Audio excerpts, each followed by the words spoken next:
Good afternoon. Good afternoon. Good afternoon. Good afternoon. प्रणाम। वालेकुम सलाम। Good afternoon.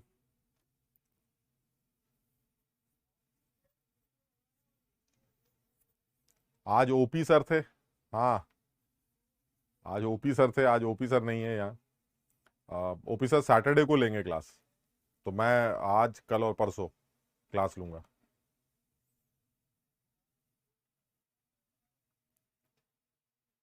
Good afternoon. Good afternoon.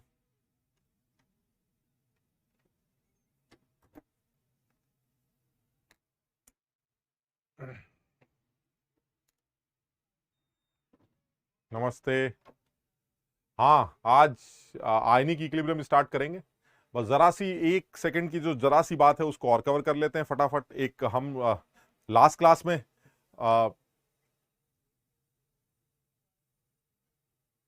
Class में हम लोग ली चार्टली प्रिंसिपल डिस्कस कर रहे थे। तो वो जो केमिकल इक्विलिब्रियम्स के अंदर जो ली चार्टली प्रिंसिपल है वो तो हमने डिस्कस कर लिया था कि आप अलग अलग चीजों के चेंजेस करते हैं तो आंसर कैसे निकाला जाता है।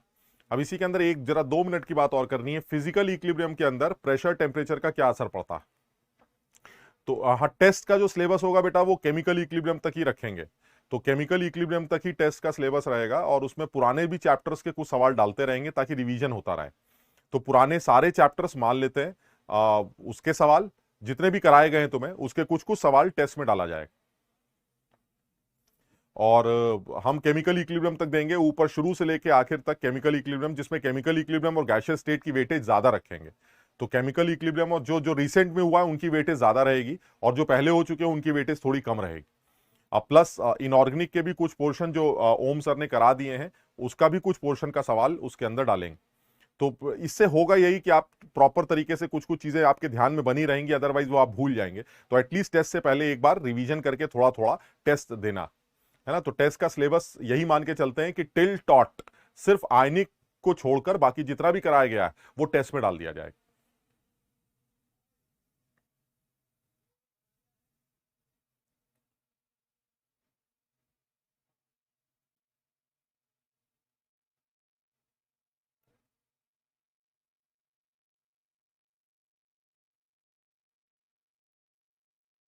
देखो, कोई प्लानिंग नहीं कर सकते यार, ये तो तुम्हें पता ही है कि ये प्लानिंग नहीं कर सकते कि आ, हम एक दिन में आज ये पढ़ेंगे, इतने बजे से इतने बजे ये पढ़ेंगे। तुम्हें पता ही है प्लान करने से तो कुछ होता नहीं यार। तुम सब देख ही रहे होगे, प्लान करते हैं तो वो प्लान फुलफिल हो ही नहीं पाता। आप अगर इस तरह का कोई प्लानिंग करते हैं कि आज मैं इतने बजे ये करूंगा, इतने बजे ये करूंगा, तो वो हो नहीं पाता और वो हो भी नहीं सकता यार। कई बार ऐसा होता है किसी चीज में ज्यादा टाइम लग जाता है। तो कुछ बच्चे पूछ रहे हैं कि भाई एक दिन में ये सारे सब्जेक्ट कैसे करें। तो आ, सारे सब्जेक्ट नहीं भी हो पाते हैं तो एटलीस्ट 2 सब्जेक्ट तो कवर करो। कोशिश करो कि एटलीस्ट एक दिन में 2 सब्जेक्ट को तो कवर कर ही लिया जाए। तो इस तरह से भी कुछ ज्यादा अच्छा किया जा सकता है। तीनों के चक्कर में कहीं ऐसा ना हो कि कोई भी सब्जेक्ट सही से ना कर पाए। तो आप एटलीस्ट एक दिन में 5-6 घंटे अपने जो भी पढ़ाई के आपको मिलते हैं उन 6-7 घंटों में आप कम से कम 2 सब्जेक्ट को कवर करिए। तो ये तो कम से कम किया ही जा सकता है। तो अब क्योंकि चैप्टर्स भी आगे चलते चले जा रहे हैं, कुछ कुछ चैप्टर्स, ये सारे सवाल चैप्टर्स जो है सवाल वाले चैप्टर्स हैं, तो इनमें कुछ टाइम भी ज्यादा लग सकता है, कैलकुलेशंस में और टाइम लग सकता है। तो ऐसे में फिर बेस्ट तरीका यही है कि आप एक दिन में अगर 2 चैप्टर उठा पा रहे हैं तो भी ठीक, 2 सब्जेक्ट उठा पा रहे हैं तो भी ठीक। तो मेरे हिसाब से करना यही चाहिए।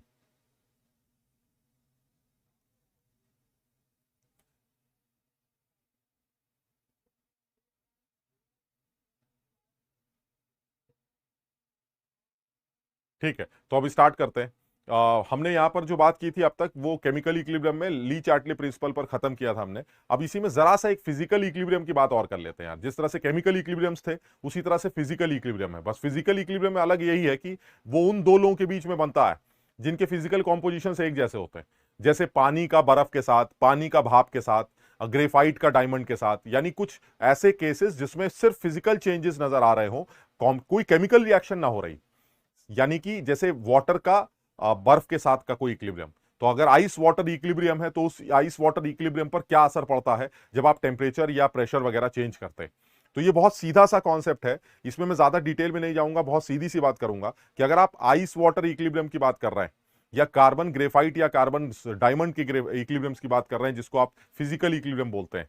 तो फिजिकल इक्विलिब्रियम में होता क्या है, जैसे मान लीजिए ऐसा लिया जाए, जैसे कार्बन का ग्रेफाइट ले लिया जाए,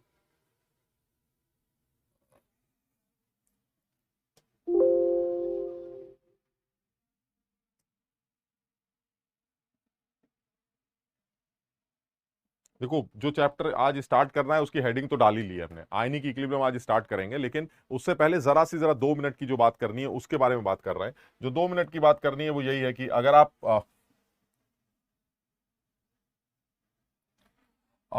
मान लीजिए कार्बन का ग्रेफाइट और कार्बन के डायमंड के बीच के इक्विलिब्रियम की बात कर रहे हैं, तो इस इक्विलिब्रियम के बारे में सिर्फ इतना ही बोला जाएगा कि भाई ये एक फिजिकल इक्विलिब्रियम है जो दो फॉर्म्स के बीच में बन रहा है। इस इक्विलिब्रियम पर प्रेशर और टेम्परेचर चेंज करने से क्या फर्क पड़ता है, ये बड़े कॉमन से सवाल बनते हैं, अच्छे सवाल बनते हैं।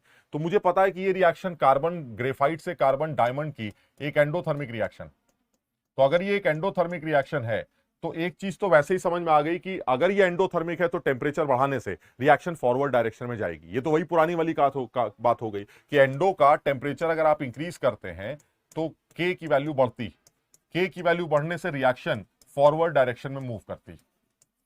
यानी किसी भी फिजिकल इक्विलिब्रियम की बात करें, अगर वो एंडोथर्मिक इक्विलिब्रियम है तो ये कंफर्म है कि आप पक्का टेम्परेचर बढ़ाने से फॉरवर्ड डायरेक्शन में मूव करें। अगर आप फॉरवर्ड डायरेक्शन में मूव करेंगे यानी डायमंड का बनना बढ़ेगा अगर आप टेम्परेचर बढ़ाते हैं। ये इतना इंपॉर्टेंट नहीं है, ये लॉजिकल है अगर हमें पता है, क्योंकि ये तो पुरानी बात हो गई कि एंडो का टेम्परेचर बढ़ाने से के बढ़ता है जिसकी वजह से वो छत पे चला जाता है, और अगर वो छत पे चला गया तो रिएक्शन को फॉरवर्ड डायरेक्शन में जाना पड़ता है। यानी अगर कार्बन ग्रेफाइट और डायमंड का इक्विलिब्रियम बन रहा है तो ऐसे में डायमंड की तरफ आप तब शिफ्ट करेंगे जब आप इसका टेम्परेचर इंक्रीज करेंगे, because this is an endothermic process. ठीक, अब वो क्या कह रहा है, वो कह रहा है ये तो ठीक है, अब आप ये बताइए प्रेशर बढ़ाने से क्या होगा। तो अब इसमें एक बात फिजिकल इक्विलिब्रियम्स के लिए बस एक बात नोट कर लेते हैं कि फॉर फिजिकल इक्विलिब्रियम्स जो इंपॉर्टेंट है हमें याद रखना, for physical equilibrium on increasing the pressure equilibrium shifts towards the direction where density is more। यानी अगर आप प्रेशर बढ़ा रहे हैं तो इक्विलिब्रियम उस तरफ शिफ्ट हो जाएगा जहां डेंसिटी ज्यादा है। बस आप इस बात को याद कर लीजिए, बात खत्म। ये इंपॉर्टेंट, ये इस पूरे फिजिकल इक्विलिब्रियम का सबसे इंपॉर्टेंट पोर्शन, और वो थोड़ा सा लॉजिकल भी लगता है। भाई अगर आप जैसे इसी सिस्टम का प्रेशर, और तुम सब जानते हो डायमंड जमीन के बहुत नीचे पाया जाता है जहां टेम्परेचर भी ज्यादा होता है, वो तो लॉजिकल है क्योंकि टेम्परेचर ज्यादा करेंगे तो इस एंडोथर्मिक रिएक्शन का फॉरवर्ड मूवमेंट होगा तो डायमंड के बनने की संभावनाएं बढ़ जाएंगी। और जमीन के बहुत नीचे प्रेशर भी बहुत ज्यादा होता है, यानी आपको ग्रेफाइट को अगर डायमंड में कन्वर्ट करना है तो डायमंड का प्रोडक्शन बढ़ाया जा सकता है on increasing the temperature and on increasing the pressure also. Why? Because जब आप प्रेशर बढ़ाते हैं तो वॉल्यूम कम होने लगता है। अब वो सिस्टम एक ऐसा सिस्टम गेन करने की कोशिश करता है जिसमें वो सिकुड़ रहा हो, क्योंकि सिकुड़ने से जो वॉल्यूम अवेलेबल होता है वो बढ़ जाता है। यानी समझो बात को, यानी आपने अगर ग्रेफाइट और डायमंड के ऊपर प्रेशर बढ़ाया तो प्रेशर के बढ़ाने से वो सिस्टम उस तरफ भागने लगता है जहां वो खुद सिकुड़ रहा हो और अपने आसपास के वॉल्यूम को, जो अवेलेबल वॉल्यूम है, उसको बढ़ाने की कोशिश करे सिकुड़ कर। यानी ये कंफर्म है कि जब आप किसी भी फिजिकल इक्विलिब्रियम का प्रेशर बढ़ाएंगे तो ये उस तरफ मूव करने लगेगा जहां डेंसिटी इंक्रीज हो रही। जहां भी डेंसिटी इंक्रीज होगी उस तरफ ये इक्विलिब्रियम मूव करेगा अगर आप प्रेशर इंक्रीज कर रहे हैं। हाँ, अगर टेम्परेचर की बात कर रहे हैं तो वो एंडो एक्सो के ऊपर डिपेंड करेगा। अगर वो एंडोथर्मिक प्रोसेस है तो फॉरवर्ड चला जाएगा, एक्सोथर्मिक प्रोसेस है तो टेम्परेचर बढ़ाने से वो बैकवर्ड चला जाएगा। मेन इशू आता है प्रेशर का। तो प्रेशर के लिए, किसी भी फिजिकल इक्विलिब्रियम के लिए सिर्फ यही एक लाइन हर बार काम आएगी कि अगर आप फिजिकल इक्विलिब्रियम का, यानी पानी का भाप के साथ, पानी का बर्फ के साथ, ग्रेफाइट का डायमंड के साथ, जिसको आप फिजिकल इक्विलिब्रियम बोलते हैं जिसमें कोई केमिकल रिएक्शन नहीं हो रही है, ऐसे इक्विलिब्रियम्स में प्रेशर इंक्रीज करने से इक्विलिब्रियम हमेशा उस डायरेक्शन में मूव करता है जहां डेंसिटी बढ़ रही। यानी अगर आपको ग्रेफाइट से डायमंड की तरफ जाना है तो एक बात, आप टेम्परेचर बढ़ाइए because this is endothermic process. दूसरी बात, आप प्रेशर बढ़ाइए क्योंकि प्रेशर बढ़ाने से इक्विलिब्रियम उस तरफ मूव करेगा जहां ज्यादा डेंस सिस्टम बन रहा हो, क्योंकि ज्यादा डेंस सिस्टम के बनने से वो सिकुड़ता है, सिकुड़ते ही जो अवेलेबल वॉल्यूम एकदम से बढ़ जाता है। यानी वो ये क्या बोलेगा कि आप प्रेशर बढ़ाकर हमें दबाने की कोशिश कर रहे हैं, हम खुद सिकुड़कर वॉल्यूम इंक्रीज करेंगे जो अवेलेबल था हमारा। यानी वो खुद डेंस हो जाएगा, जिसकी वजह से जो उसके चारों तरफ का जो अवेलेबल वॉल्यूम है वो उसको इंक्रीज करने की कोशिश कर रहा है। यानी किसी भी फिजिकल इक्विलिब्रियम में अगर आपने टेंपरेचर इंक्रीज किया तो वो उस फिजिकल इक्विलिब्रियम के एंडो एक्सो के नेचर से डिसाइड किया जाएगा कि रिएक्शन आगे जाएगी या पीछे जाएगी। और अगर आपने प्रेशर इंक्रीज किया तो सिर्फ एक ही कंडीशन काम आएगी कि प्रेशर के इंक्रीज करने से इक्विलिब्रियम हमेशा उस तरफ जाता है जहां डेंसिटी बढ़ रही।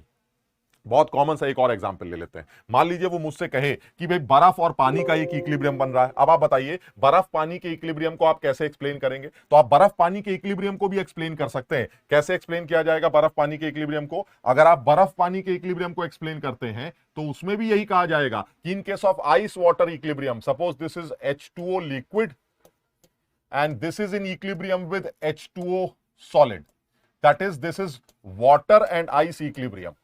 तो अगर वाटर और आइस का इक्विलिब्रियम लिया जा रहा है और इनके बीच में एक इक्विलिब्रियम बन रहा है तो एकदम साफ समझ में आता है कि वाटर से आइस का इक्विलिब्रियम एक एक्सोथर्मिक प्रोसेस होना चाहिए। This is delta H which is less than 0।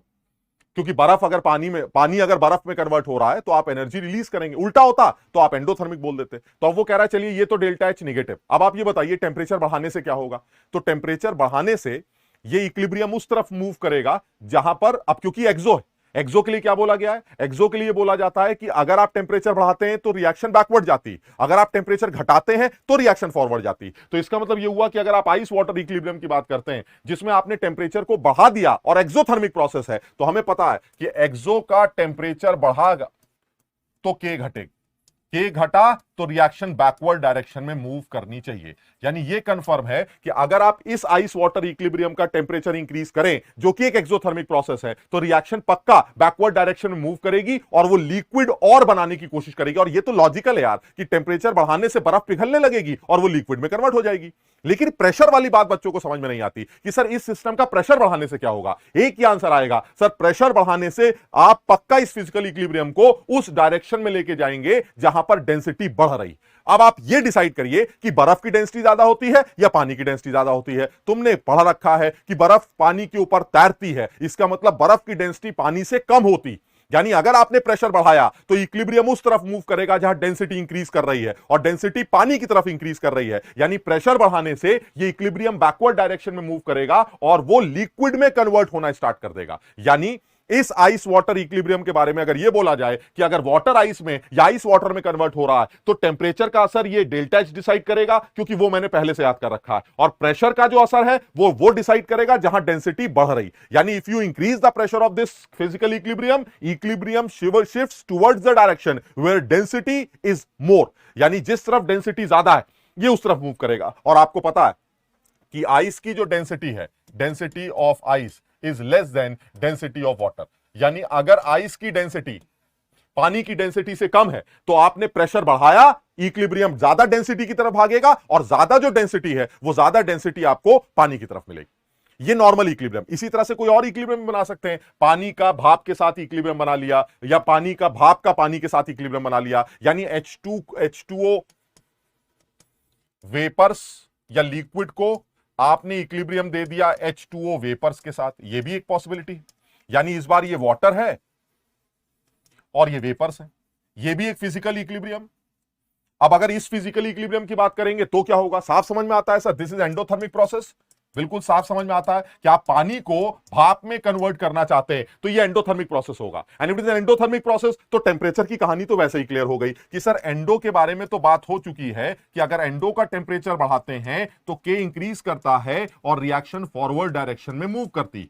यानी ये तो लॉजिकल है कि अगर आप टेंपरेचर बढ़ाएंगे तो पानी का भाप में कन्वर्जन बढ़ जाए, ये तो ऐसे ही समझ में आ रहा है। लेकिन प्रेशर बढ़ाने से क्या होगा सर? जब आप प्रेशर इंक्रीज करेंगे तो क्या होगा? जब आप प्रेशर इंक्रीज करेंगे तो इक्विलिब्रियम उस तरफ मूव करेगा जहां डेंसिटी ज्यादा है और भाप और पानी में पानी की डेंसिटी ज्यादा होती है, इसलिए ये पानी की तरफ भागना स्टार्ट कर देगा। यानी ऊपर वाले केस में अगर आपने प्रेशर इंक्रीज किया, यानी प्रेशर को इंक्रीज करने से इक्विलिब्रियम शिफ्ट्स टुवर्ड्स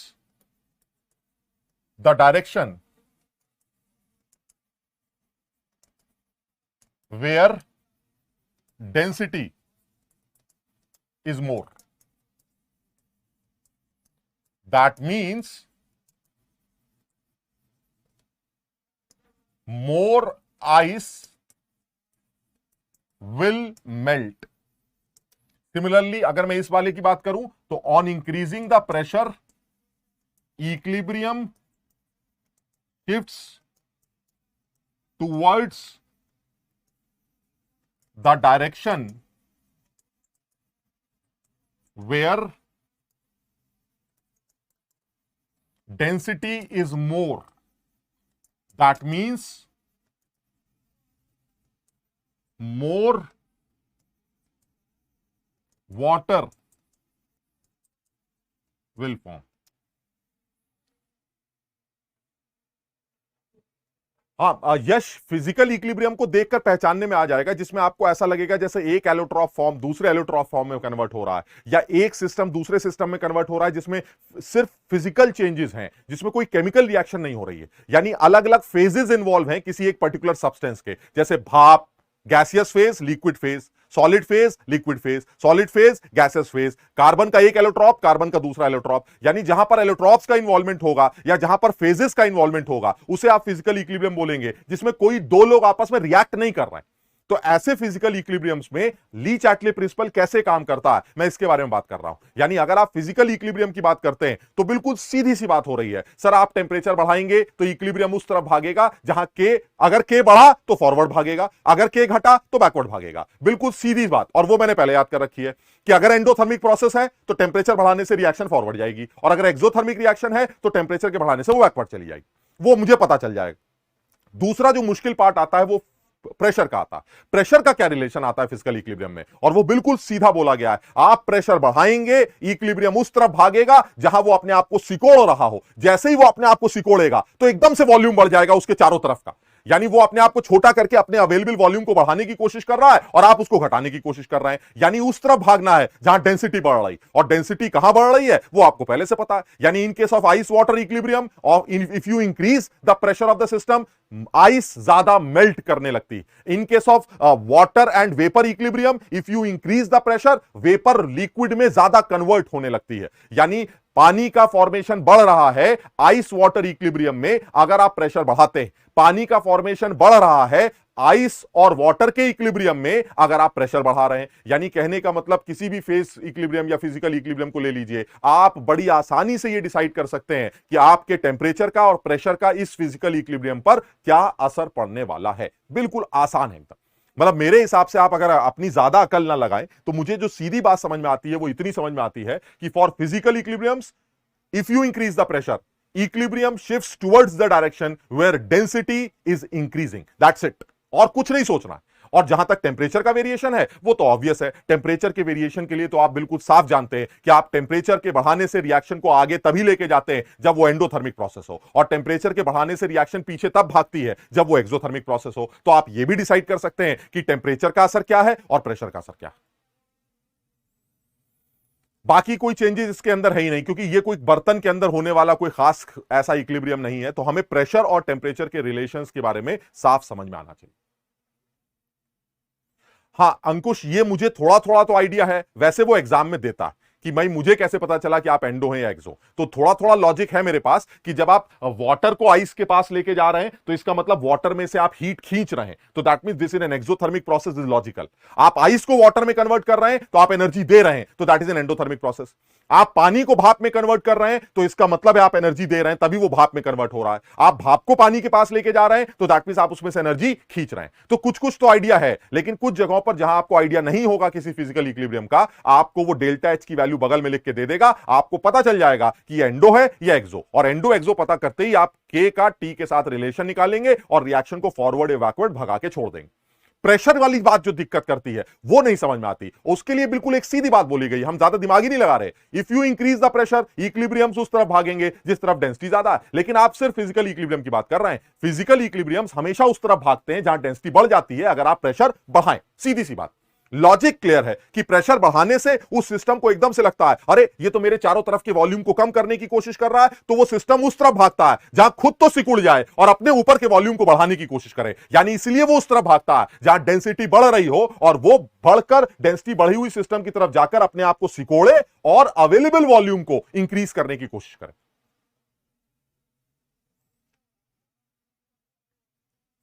यहां तक समझ में आ गया भाई?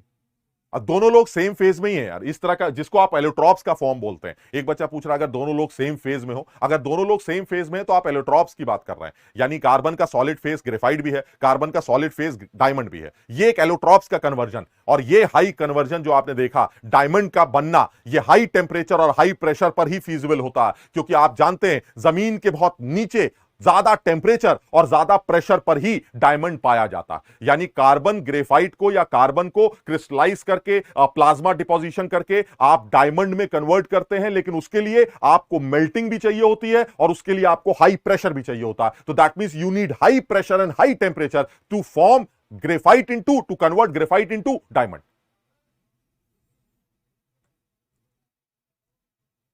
एक बच्चा पूछ रहा है अवेलेबल वॉल्यूम को इंक्रीज करने का क्या मतलब? भाई ये ज्यादा दिमाग मत लगाओ यार, बात समझो कि मेरे ऊपर प्रेशर पड़ा, ठीक? अब अगर मेरे ऊपर प्रेशर पड़ा तो इसका मतलब आप मेरे वॉल्यूम को दबाने की कोशिश कर रहे हैं, तो मैं ऐसा क्या करूं कि वो वॉल्यूम एकदम से रिलीज हो जाए?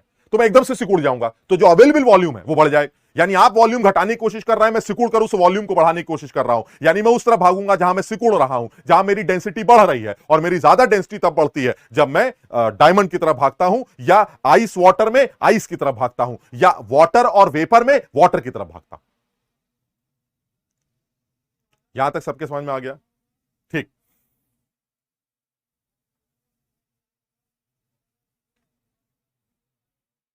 आइस और वेपर में तो आइस की डेंसिटी ज्यादा होगी ना बेटा।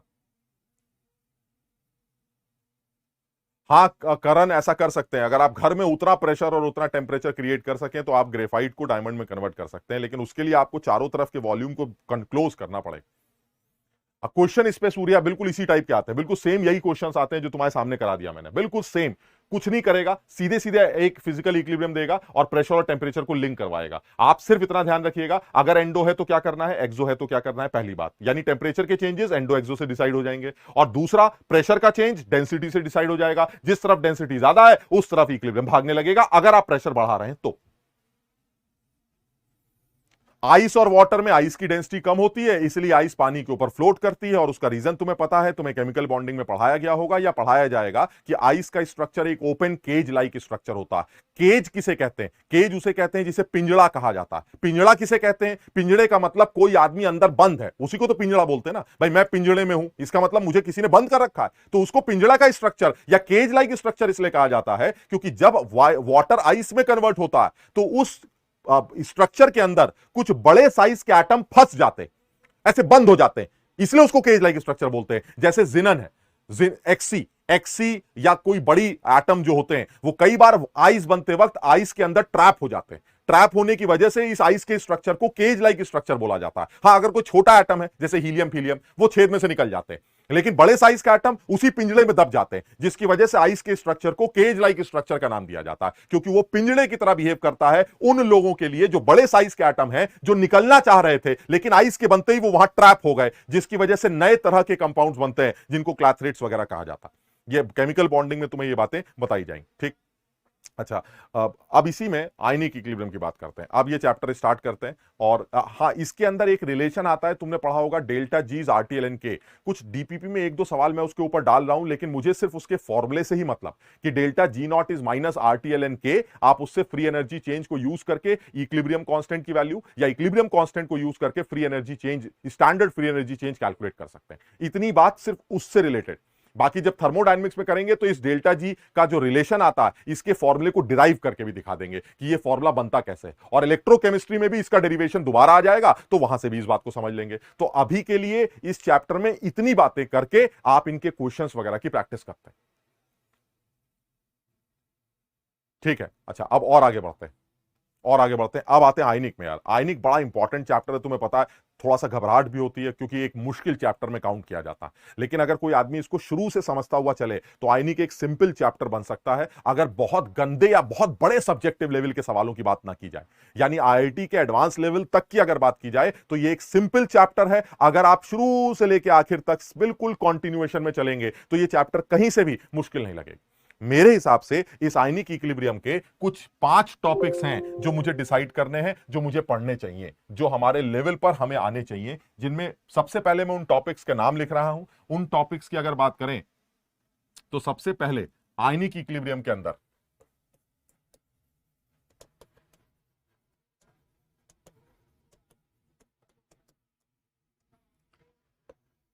ये सिर्फ टॉपिक के नाम लिख रहा हूं मैं।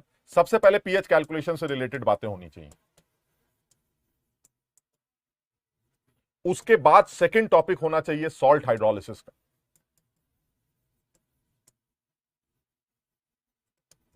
तीसरा टॉपिक होना चाहिए बफर सॉल्यूशंस का।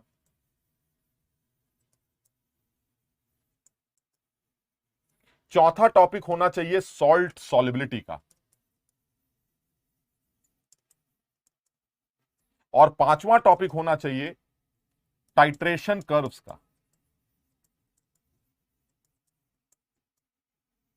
ये 5 टॉपिक होने चाहिए जो आयनिक इक्विलिब्रियम में एक आईआईटी की तैयारी करने वाले बच्चे को क्लियर होने चाहिए।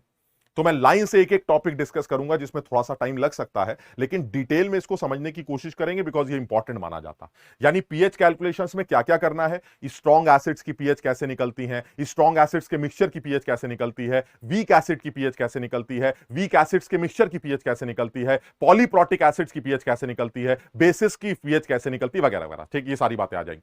दूसरा, जब आप सॉल्ट हाइड्रोलिसिस की बात करेंगे तो सॉल्ट की हाइड्रोलिसिस में कैटाइन की हाइड्रोलिसिस कैसे होगी, एनाइन की कैसे होगी, दोनों लोगों की हाइड्रोलिसिस कैसे होगी, एम्फीप्रोटिक एनाइंस की हाइड्रोलिसिस कैसे होगी, और भी तरह के जो पॉली एनाइंस है उनकी हाइड्रोलिसिस कैसे होगी, ये सारी कहानी।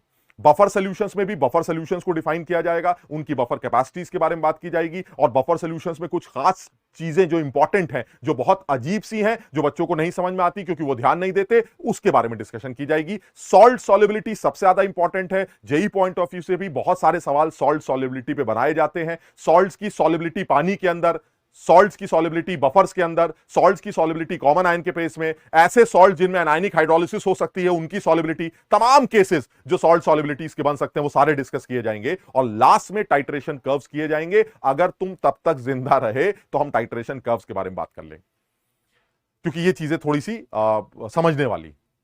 तो यहां पर बहुत सारे बच्चों को ये चैप्टर थोड़ा सा मुश्किल आता है। थोड़ी सी चीजें नई नई सी लगती हैं क्योंकि एक लेवल के बाद कम समझते हैं हम, लेकिन मैंने तुम्हें बताया कि ये चैप्टर अगर आप शुरू से समझते चलें तो आपको बिल्कुल क्लियर रहता है। और फिर वही यार, बहुत ज्यादा डब्बे में घुसकर तो आप भी कुछ नहीं जानते कि अंदर चल क्या रहा है। आप तो बाहर खड़े होकर सिर्फ ये अज्यूम करते हैं कि ऐसा ऐसा कुछ हो रहा होगा, बस बात खत्म। तो हम डब्बे के बाहर खड़े होकर ही अपने हिसाब से अज्यूम करेंगे कि डब्बे में क्या क्या चल रहा है। बच्चों को कुछ कंफ्यूजन्स ये आते हैं कि सर कभी आप पीएच का ये वाला फॉर्मूला लगाते हैं, कभी आप हाइड्रोलिसिस का फॉर्मूला लगाते हैं, कभी आप बफर का फॉर्मूला लगाते हैं, कभी कुछ करते हैं, समझ में नहीं आता ये आंसर कैसे निकल के आते हैं। आप अगर डब्बे के बाहर खड़े होकर ये एनालाइज करना सीख गए कि डब्बे में हो क्या रहा है, तो आप खड़ाक से एक सीधा फॉर्मूला लगाकर पीएच का आंसर 2 सेकंड के अंदर कैलकुलेट कर सकते हैं। हम उसी बारे में थोड़ा डिटेल में समझने की कोशिश कर रहे हैं। ठीक, मैं इसलिए बोल रहा था कि अगर आप जिंदा रहे, क्योंकि ये 4 टॉपिक करने के बाद काफी हालत खराब हो जाती, तो 5वें टॉपिक तक आते आते हवा निकल चुकी होती। लेकिन हवा निकले ना निकले, हमें टाइट्रेशन कर्व्स भी एक लेवल तक सीखने जरूर होंगे ताकि हम पूरा टॉपिक कवर कर सकें सही से। ठीक, अब आते हैं सबसे इंपॉर्टेंट बात शुरू करते हैं, दैट इज पीएच कैलकुलेशंस। तो जो मेरा पहला टॉपिक होना चाहिए वो पीएच कैलकुलेशंस का होना चाहिए।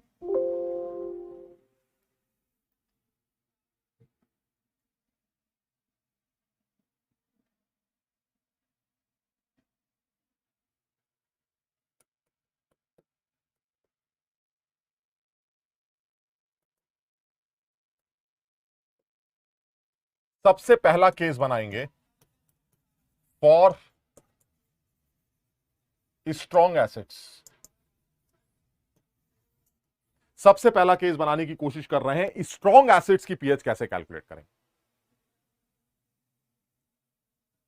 अमित आज नहीं पढ़ा पाएंगे बेटा, आज सारे टॉपिक नहीं करा पाएंगे, धीरे धीरे करके करेंगे, लेकिन कर लेंगे सारे टॉपिक, है ना। तो आज करेंगे तो वाकई में चौथे तक तो नंबर ही खत्म हो जाएगा, तुम्हारा भी और हमारा भी। तो इसलिए आज जितना कर पाएंगे धीरे धीरे करके इसको आगे बढ़ाएंगे, लेकिन करने हमें ये पांचों टॉपिक्स होंगे, बिकॉज यही हमें इस चैप्टर में सीखना है। और तुम देखोगे जो बच्चा ध्यान से सुनता चला जाएगा, इस चैप्टर से जिसको भी डर लगता है उसको ये समझ में आ जाएगा ये चैप्टर डरने वाला बिल्कुल नहीं। वो बिल्कुल कॉन्फिडेंट होगा, आसानी से समझता जाए, लिखता जाए, सुनता जाए। बहुत ज्यादा सोचना नहीं है कि सर ऐसा वैसा, ना ना ना, ऐसा वैसा कुछ नहीं, बिल्कुल सीधी बात। अब जैसे ये स्ट्रॉन्ग एसिड्स की पीएच का पहला टॉपिक आ गया, वो कह रहा भाई ये बताइए स्ट्रॉन्ग एसिड की पीएच आप कैसे निकालते हैं।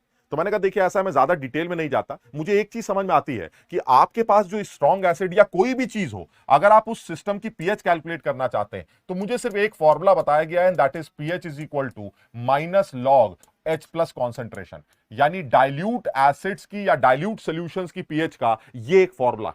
This is applicable only for dilute solutions, यानी डाइल्यूट सॉल्यूशंस के लिए फॉर्मूला अप्लाई किया जाता। और हमारे सिलेबस में क्योंकि डाइल्यूट सॉल्यूशंस है इसलिए हमें दिमाग ही नहीं लगाना है। तो जब भी कभी आपको पीएच निकालनी है कहीं पर भी कैसे भी, तो आप उस बर्तन से सिर्फ एक बात पूछिएगा, ये बता तेरे पास टोटल H प्लस कितने हैं, बस बात खत्म। जैसे ही वो बर्तन बोलेगा मेरे पास टोटल H प्लस की वैल्यू इतनी है, आप उठा के यहां पुट कर दीजिएगा, आपको पीएच मिल जाएगी। अर्नव कह रहा है आपने डायरेक्ट ये टॉपिक उठा लिया। अरे भाई इसके अलावा और कौन सा टॉपिक निकालूंगा यार, मैं पीएच का ये फॉर्मूला निकालूंगा, अब फिर वो आर्हेनियस बेस किसे कहते हैं, ब्रॉन्स्टेड बेस किसे कहते हैं। भाई ये चीज एनसीईआरटी से शुरू के 2-3 पन्ने जो दे रखे हैं उनको पढ़ लीजिएगा, उन पे क्या ही आईआईटी में सवाल पूछेगा। तो आप कम से कम उनके 2-3 पेजेस जो शुरू में लुइस एसिड क्या है, लुइस बेसिस किसे कहते हैं, आर्हेनियस एसिड क्या है, आर्हेनियस बेस, उनकी एक एक लाइन की जो डेफिनेशन है उन डेफिनेशन को पढ़ लीजिए, बात खत्म। सीधे सीधे काम की बात पे आते हैं, जो शुरू होता है वो है पीएच कैलकुलेशन।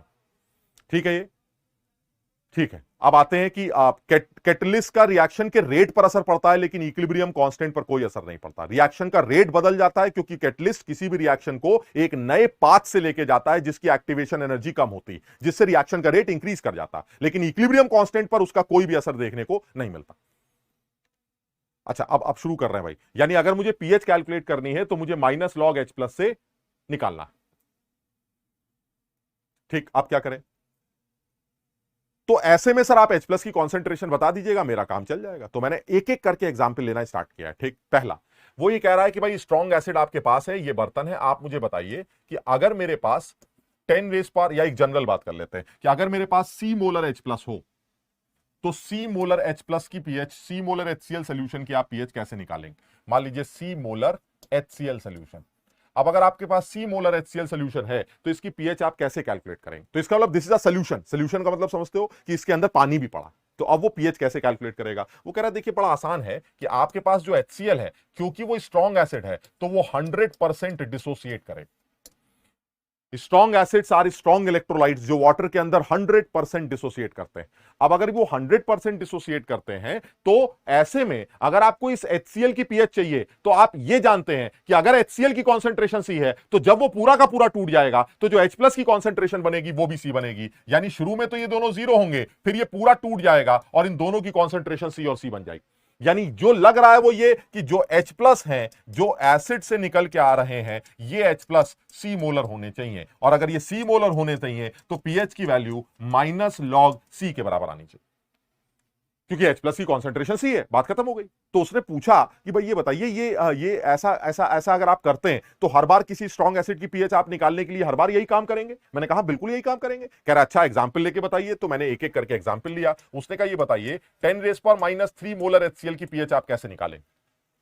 तो मैंने कहा 10⁻³ मोलर की पीएच अगर आप निकालना चाहते हैं तो उसके लिए बड़ा आसान सा तरीका है कि HCl से आने वाले जो H प्लस होंगे वो 10⁻³ मोलर ही होंगे। यानी C मोलर HCl से अगर H प्लस C आते हैं तो 10⁻³ से 10⁻³ आएंगे, यानी जो H प्लस की कॉन्सेंट्रेशन है वो 10⁻³ होगी, और जो पीएच निकाला जाएगा वो माइनस लॉग 10⁻³ से निकाला जाएगा, जिससे उसकी वैल्यू 3 आ जाएगी। बहुत आसान है। उसने कहा चलिए ये भी ठीक है, अगर मैं 10⁻⁴ मोलर लूंगा तो क्या होगा। तो मैंने कहा सर 4 मोलर लेंगे तो आंसर 4 आ जाएगा, इसमें क्या दिमाग लगाना है। यानी HCl की कॉन्सेंट्रेशन अगर 10⁻⁴ ली जाती है तो जो पीएच निकल के आएगी वो 4 निकल आएगी। जैसे अगर ये 10⁻⁴ मोलर है तो जो पीएच निकल के आएगी वो 4 निकल के आएगी, क्योंकि इससे आने वाले जो H प्लस होंगे वो 10⁻⁴ होंगे। तो जो पीएच कैलकुलेशन करेंगे वो माइनस लॉग 10⁻⁴ दैट इज 4 आ जाएगी। यानी -3 की आंसर 3 आ रहा है, -4 मोलर है तो 4 आ रहा है। तो उसने कहा फिर तो कुछ करना ही नहीं है, आप जो भी ले लेंगे उसका आंसर मैं ओरली बता दूंगा। -5 का 5 आ जाएगा, -6 का 6 आ जाएगा, -7 का 7 आ जाएगा, so on so on so on. ये स्ट्रॉन्ग एसिड्स है। हमें कैसे पता चलेगा, एक बच्चा पूछ रहा है हमें कैसे पता चलेगा ये स्ट्रॉन्ग एसिड है? हमें इस तरह से पता चलेगा कि अगर किसी सवाल में उस एसिड का डिसोसिएशन कांस्टेंट Ka गिवन नहीं है तो आप उसको स्ट्रॉन्ग एसिड की तरह ट्रीट कर सकते हैं। और अगर आपने उस एसिड का Ka गिवन है तो आप समझ जाइएगा वो वीक एसिड है, क्योंकि वो 100% डिसोसिएट नहीं करेगा और एक इक्विलिब्रियम बना लेगा। हम अभी उन एसिड्स की बात कर रहे हैं जो 100% डिसोसिएट करते हैं, कोई इक्विलिब्रियम नहीं बनाते, वो फटाफट टूट के आंसर दे देते हैं, बात खत्म। यानी जितना HCl उतना ही H+, यानी एसिड से आने वाले H+ उतने ही होंगे जितना HCl की कॉन्सेंट्रेशन है। और HCl की कॉन्सेंट्रेशन अगर सवाल में दे रखी है तो आप H+ की कॉन्सेंट्रेशन इस फॉर्मूले में पुट करके pH कैलकुलेट कर सकते हैं। अच्छा, अब इस बात को जरा दोबारा पढ़ते हैं, इसी बात को अब दोबारा बोलते हैं। दोबारा क्या बोलनी? दोबारा यह बोलना चाह रहे हैं कि अगर ऐसा है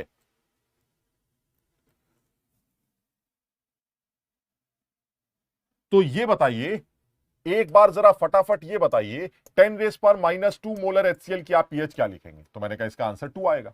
उसने कहा 10⁻³ मोलर का आंसर आप क्या लिखेंगे? तो मैंने कहा 10⁻³ का आंसर 3 निकल के आएगा।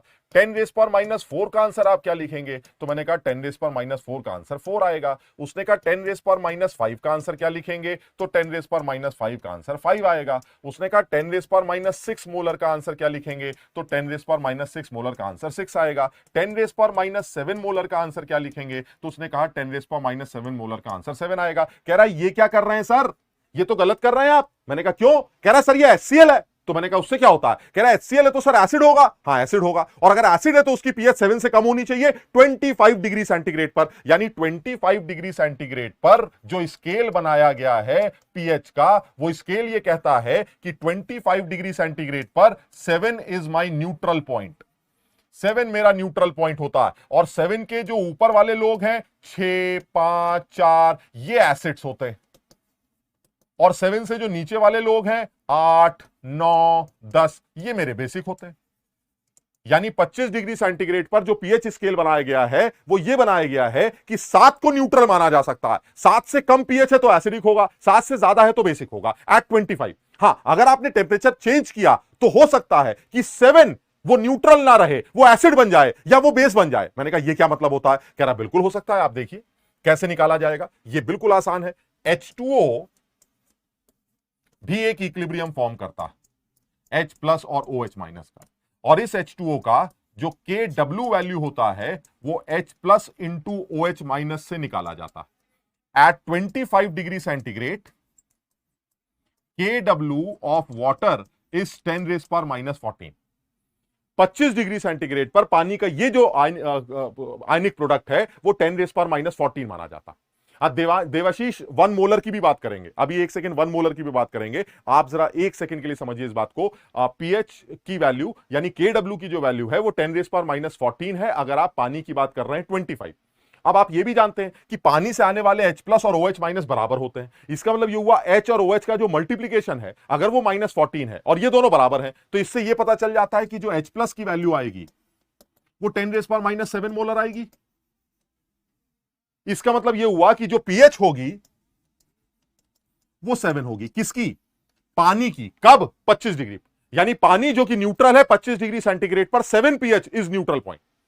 मैंने कहा चलिए ठीक है मान लेते हैं। वो कह रहा है अगर 25 से ज्यादा टेंपरेचर लेंगे तो क्या होगा? तो मैंने कहा बढ़ा के देख लेते हैं। अगर मैंने टेंपरेचर को 25 से ज्यादा लिया तो क्या होगा? अगर टेंपरेचर ग्रेटर देन 25 है तो जो Kw होगा वो इंक्रीज कर जाएगा, क्योंकि पानी का डिसोसिएशन बढ़ेगा। पानी के डिसोसिएशन बढ़ने से जो Kw की वैल्यू है वो टेंपरेचर चेंज करने से बढ़ जाएगी। अब मान लीजिए -14 से बढ़कर वो -12 हो गई तो मैंने 10 की पावर -12 ले, ऐसे समझाने के लिए बोल रहा हूं, ये -12 ले ली। यानी अगर टेंपरेचर इंक्रीज करता है तो Kw इंक्रीज करेगा। Kw इंक्रीज करेगा तो इसका मतलब यह हुआ कि जो पानी का आयनिक प्रोडक्ट है वो 10⁻⁻12 हो जाएगा। लेकिन यह तो कंफर्म है कि H और OH बराबर होते हैं, तो अगर H और OH बराबर हैं तो जो H+ की कॉन्सेंट्रेशन अब निकल के आएगी वो 10⁻⁻6 निकल के आएगी। तो अब जो pH बनेगी वो pH 6 आएगी। अब अगर pH 6 है जो कि न्यूट्रल है तो एक चीज तो वैसे ही समझ में आ गई कि पानी जो कि न्यूट्रल है, अब जो पीएच स्केल डिफाइन करेगा वो ये डिफाइन करेगा कि 6 पॉइंट मेरा न्यूट्रल पॉइंट होगा। तो अब एकदम साफ समझ में आता है कि 6 के ऊपर वाले लोग 5 4 3 2 अब वो एसिड होंगे, लेकिन 6 के नीचे वाले लोग 7 8 9 अब वो बेसिक होंगे। इससे क्या पता चल रहा है? इससे ये पता चल रहा है कि 25 डिग्री पर तो 7 न्यूट्रल है, लेकिन 25 से ज्यादा लोग हैं तो 7 मेरा बेसिक पॉइंट शिफ्ट हो जाएगा। यानी द न्यूट्रल पॉइंट जिसे आप 7 समझते थे वो 25 पर तो 7 है, वो तो न्यूट्रल है। लेकिन अगर आपने टेंपरेचर इंक्रीज किया तो KW के इंक्रीज होने से जो पानी का न्यूट्रल पॉइंट है, यानी जिसको आपने न्यूट्रल बोला है, वो पानी की पीएच न्यूट्रल 0.6 होता है, तो 7 मेरा अब बेसिक बन जाएगा। यानी टेम्परेचर के इंक्रीज करते ही ये वाला जो न्यूट्रल पॉइंट है ये हल्का सा ऊपर शिफ्ट हो जाता है, और जैसे ही न्यूट्रल पॉइंट ऊपर शिफ्ट होता है तो जो 7 है वो नीचे रह जाता है, और 7 के नीचे रहते ही वो 7 मेरा बेसिक बन जाता है। समझो इस बात को। यानी अगर कोई पूछे कि पानी की पीएच हमेशा 7 होती, फॉल्स। पानी की पीएच 7 के अलावा कुछ भी हो सकती है, वो 7 सिर्फ 25 पर होती है। इसलिए न्यूट्रल पॉइंट 7 25 पर कंसीडर किया जाता है। न्यूट्रल पॉइंट 6 भी हो सकता है अगर टेंपरेचर बढ़ रहा है, न्यूट्रल पॉइंट 8 भी हो सकता है अगर टेंपरेचर घट रहा है। यानी अगर आप टेंपरेचर को डिक्रीज करते हैं तो क्या होगा? अगर आप टेंपरेचर को डिक्रीज करेंगे तो KW वैल्यू डिक्रीज कर जाएगी, और अगर KW डिक्रीज कर गई तो उस केस में न्यूट्रल पॉइंट आपका 7 से बढ़ भी सकता है। यानी मेरे कहने का मतलब है कि अगर आप टेंपरेचर को 25 डिग्री से कम लेते हैं at less than 25 degree centigrade, अब क्या होगा? 25 डिग्री सेंटीग्रेड से कम लेंगे तो KW की वैल्यू 10 रेज पर -14 से कम हो जाएगी, मान लेते हैं -16 हो जाएगी। ऐसी मानने की बात कर रहे हैं कि अब KW घटकर -16 हो गया। तो अगर KW घटकर 16 हो गया तो जो H+ कॉन्सेंट्रेशन निकल के आएगी वो 10 रेज पर -8 आएगी। अब अगर वो 10 रेज पर -8 है तो पानी की जो पीएच आएगी वो 8 निकल के आएगी। पानी न्यूट्रल होता है, पीएच उसकी 8 है, तो this time this 8 will be my neutral point. And if 8 is neutral point तो जो इसके ऊपर के लोग हैं 7 6 5 अब वो एसिडिक सिस्टम बन गए, और इसके नीचे वाले लोग 9 10 11 अब वो बेसिक सिस्टम बन गए। यानी मेरे कहने का मतलब है कि वही 7 जो पहले न्यूट्रल हुआ करता था अब वो एसिड की तरफ चला गया, वही 7 जो पहले न्यूट्रल हुआ करता था वो इसके पहले वाले केस में बेसिक की तरफ चला गया। यानी ये समझ में आता है कि pH is equal to 7 is neutral only at 25 degree centigrade, and if the temperature is increasing in that case 7 will be basic point, and in case of temperature decreasing 7 will be by acidic point। इसको समझने की कोशिश करना। KW का मतलब है पानी का डिसोसिएशन कांस्टेंट, यानी पानी के इक्विलिब्रियम का जो इक्विलिब्रियम कांस्टेंट है दैट इज KW, जो कि H और OH के मल्टीप्लिकेशन से निकाला जाएगा। वो वैल्यू कितनी निकल के आने वाली है? वो 10 रेज पर -14 आती है एट 25। अगर टेंपरेचर बढ़ाओगे तो KW बढ़ जाएगा, उसकी वजह से न्यूट्रल पॉइंट 7 से कम हो जाएगा, तो 7 क्या बन जाएगा? बेसिक बन जाएगा। अगर आप टेंपरेचर घटाएंगे तो KW घट जाएगा, KW घट जाएगा तो जो 7 वाला पॉइंट है वो एसिडिक बन जाएगा। यानी कहने का मतलब बड़ा सीधा है कि पीएच का 7 होना वो न्यूट्रलिटी को सिर्फ तभी डिफाइन करता है जब आप 25 की बात करते हैं। यानी पीएच 7 न्यूट्रल तभी जब आप 25 पर। अगर 25 डिग्री की बात नहीं हो रही है तो 7 एसिडिक भी हो सकता है और 7 बेसिक भी हो सकता है। जनरली सवालों में टेंपरेचर मेंशन नहीं होता, तो मैं अज्यूम करता हूं कि रूम टेंपरेचर की बात चल रही है जिसमें 7 को मैं न्यूट्रल कंसीडर करता। लेकिन अगर कहीं ऐसा लिखा हुआ आ जाए कि 7 is always neutral, तो this is false. pH of water is always 7. False. pH of water is always 7 at 25 degree centigrade. It can be less than 7, it can be greater than 7. वो टेम्परेचर के ऊपर depend करे। यानी मैं अब इस chapter को स्टार्ट करने जा रहा हूं। ठीक, अभी एक माहौल बनाना था, अब मैं इस चैप्टर को स्टार्ट करता हूं। जब आप किसी भी एसिड को पानी के अंदर डालते हैं, जरा समझना अपने आप बात को, यानी जब आप किसी भी एसिड को पानी के अंदर डालते हैं, जैसे आपने HCl लिया, HCl गैस, उस HCl गैस को पानी के अंदर डाला, तो अब ये HCl का सोल्यूशन बन गया। Now this is acid. HCl तो गैस होती है, लेकिन पानी के अंदर आते ही वो एक एसिड की तरह बिहेव करती है क्योंकि वो H+ डिसोसिएट कर जाता। अब वो ये कह रहा है कि जब आप किसी भी एसिड को पानी के अंदर डालकर डाइल्यूट करते हैं तो उस केस में पानी भी एक ऐसा आदमी है जो अपने H+ दे रहा था। देख लीजिए, पानी भी अपने H+ देता है, और एसिड अंदर जाने के बाद वो भी अपने H+ देता है। यानी कुल मिला के जब आपको सोल्यूशन की पीएच निकालनी होती है तो आपको पानी से आने वाले भी H+ कंसीडर करने पड़ते हैं और एसिड से आने वाले H+ भी कंसीडर करने पड़ते हैं, क्योंकि आपको HCl की पीएच नहीं, आपको HCl के सोल्यूशन की पीएच निकालनी है, और सोल्यूशन में वाटर भी है, वाटर भी डिसोसिएट करता है, वो भी H+ देता है, HCl भी H+ देता है। यानी अगर आपको पूरे सोल्यूशन की पीएच निकालनी है तो आपको टोटल H+ कंसीडर करने पड़ते हैं, और तब आप जाके पीएच कैलकुलेट करते हैं। अब जरा इस बात को समझने की कोशिश करते हैं। अब यहां से ये बात स्टार्ट करते हैं और अपने पीएच वाले चैप्टर को, इस पीएच कैलकुलेशन में स्ट्रॉन्ग एसिड वाले पोर्शन को दोबारा उठाते हैं। मैं सिर्फ यहां से ये बात क्लियर करना चाह रहा था कि वाटर भी पर्टिकुलर टेम्परेचर पर डिसोसिएट करता है और उससे भी थोड़े बहुत H+ निकल के आते हैं।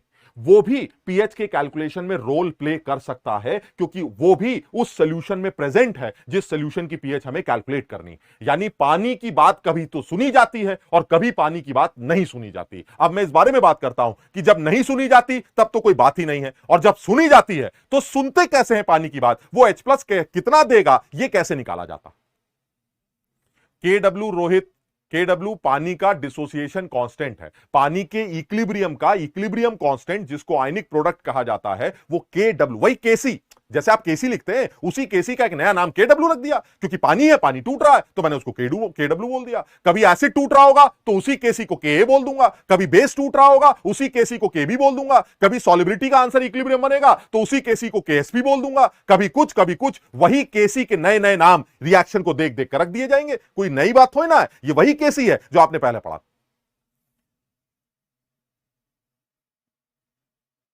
अब जरा समझना, अब काम की बात कर रहे हैं, अब ये बात शुरू करने जा रहे हैं। अब फिर से आते हैं दोबारा पीएच कैलकुलेशंस ऑफ एसिड की बात करते हैं।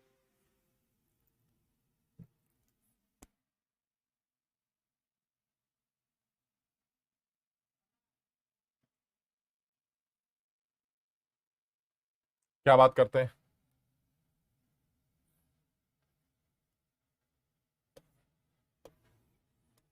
ये बर्तन है, इस बर्तन में ये ऑलरेडी एक इक्विलिब्रियम बना हुआ है। अब आपने इसके ऊपर HCl डाल दिया, C मोलर, यानी अब जो सोल्यूशन बन गया वो C मोलर बन गया। अब आपसे पीएच पूछी जा रही, ठीक। अब बहुत इत्मीनान से समझते हैं जरा, मुझे पीएच किसकी पूछी जा रही, HCl की या HCl के सोल्यूशन की? तो मैंने कहा सोल्यूशन की, इसमें क्या सोचना है। तो कह रहा है फिर सोल्यूशन की पीएच निकालते वक्त आप सिर्फ एसिड से आने वाले H+ कंसीडर क्यों करते हैं? बार बार answer -log C, -log C, -log C लिख के चले आते हैं, आपको पानी से आने वाले H+ दिखाई नहीं देते। हमने कहा बात तो तुम्हारी सही है कि अगर पूरे बर्तन की पीएच निकालनी है तो पानी से आने वाले H+ कंसीडर करने चाहिए। तो इसका मतलब यह हुआ कि मुझे सबसे पहले H+ टोटल कैलकुलेट कर लेने चाहिए, और H+ जो टोटल निकल के आएंगे वो एक तो एसिड देगा ही देगा, प्लस पानी से भी H+ निकल के आते हैं, तो एक पानी से आने वाले H+ चाहिए और एक एसिड से आने वाले H+ चाहिए। मैं दोनों उठा के जोड़ दूंगा ताकि मुझे टोटल पीएच कैलकुलेट कर ले। अब तो उसने कहा ठीक है, अब जरा एक एक सवाल करते हैं, जरा अकल लगाते हैं, ठीक। अब ये बताइए 10⁻⁻2 मोलर का आंसर मैंने क्यों 2 लिखा था?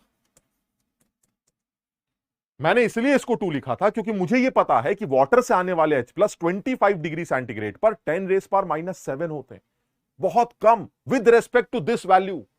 The value of H+ coming from water at 25 is negligible, 10⁻⁻7। अरे भाई, अगर आपको टोटल H+ निकालने हैं तो एक तो एसिड वाले लेंगे और एक पानी वाले लेंगे। अरे भाई, पानी वाले को क्यों लेंगे यार, वो इतना कम है कि इसके रेस्पेक्ट में उसको नेग्लेक्ट कर सकते हैं। यानी इस केस में आप पीएच की वैल्यू क्या निकाल सकते हैं, -log 10⁻⁻2 एंड दैट इज 2। पानी को नेग्लेक्ट कर दिया, पानी की बात नहीं सुनी।